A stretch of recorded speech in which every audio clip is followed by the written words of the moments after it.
السلام عليكم، ان شاء الله تكونوا كامل بخير وكامل في صحة جيدة. مرحبا بكم في قناة بيت حنونة ووصفة أخرى من وصفاتي. وصفتنا اليوم وصفة باذنجان في الفرن. راح نحشيوه بلاصوص باز نتاع لا فيوند هاشي، يعني باللحم المفروم.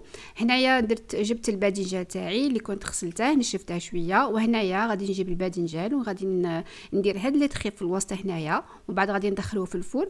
علاش نديرو هاد لي تخي في الوسط؟ باش نسهلوا يعني الحراره تدخل للباذنجان وايضا للدنجال تاعنا، وباش بالخف يطيب لنا مليح من الداخل، باش ما يبقاش يعني يخضر من الداخل. فنجيبوا الباذنجان تاعنا يعني الدنجال ونديروا له كما راكم تشوفوا هنايا.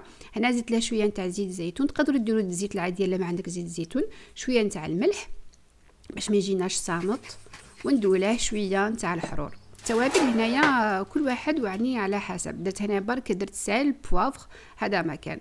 دونك نروحوا للحشو نتاعنا. جبت في مقله، درت شويه نتاع الزيت، بصله اللي كنت رابيتها. انا دائما نخدم بالاشواخ يعني باش تسهل عليا بزاف امور. هنايا نخلوها يتقلى غير شويه ماشي بزاف، ومن بعد نروح كيما راكم تشوفوا هنايا نجيب لا فيوند هاشي. هنا استعملت يا ربي 200 غرام تاع فيوند هاشي، يعني هذه الكميه صغيره غادي يعني تقطع لكم بزاف مع الدنجال. دونك نخلوه يطيب غير شويه، ومن بعد نديروا شويه نتاع الحرور،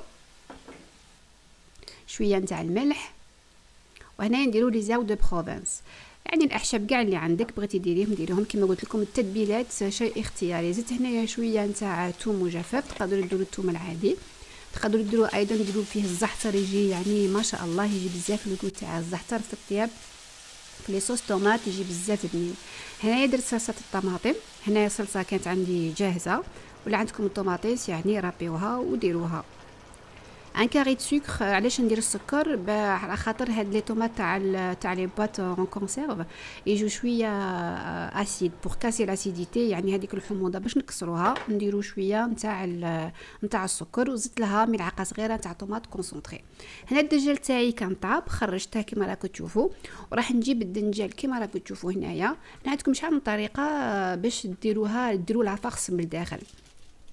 انا نحكم الدنجاله كيما راها، نمرسها كيما راكم تشوفوا، يعني غير اون بتيت كويير ا كافي، يعني بمغرف صغيره. راح نحاول اني نمرسها كيما راكم تشوفوا في لا فيديو، نمرسها غير شويه، وغادي ندير نفس العمليه لكاع الدنجال تاعي.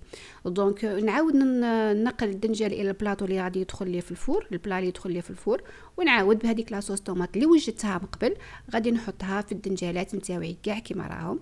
صراحه ما كلاتليش بزاف لا فيوند هاشي، كما قلت لكم يا ربي درت 200 غرام تاع فيوند هاشي.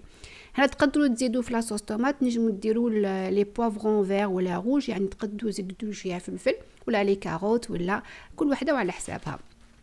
هنا بخاسك لو بلا تاعنا راه واجد، راح نزيدوا له شويه قليل من الجبن من الفوق. تقدروا ايضا ما ديروش الجبن، ديروا الجبن السائل، ديروا لا بيشاميل، ديروا اي حاجه كانت عندكم تقدروا تضيفوها من الفوق، ماشي شرط الفرomاج غابي.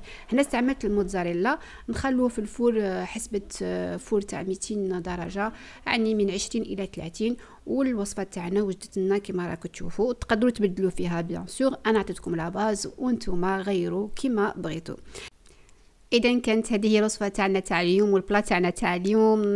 ما تنساوش الاشتراك في القناه والضغط على الجرس ليصلكم كل جديد. خليتكم في امان الله، والى الملتقى في وصفه من وصفات بيت حنونه وميزون حنونه.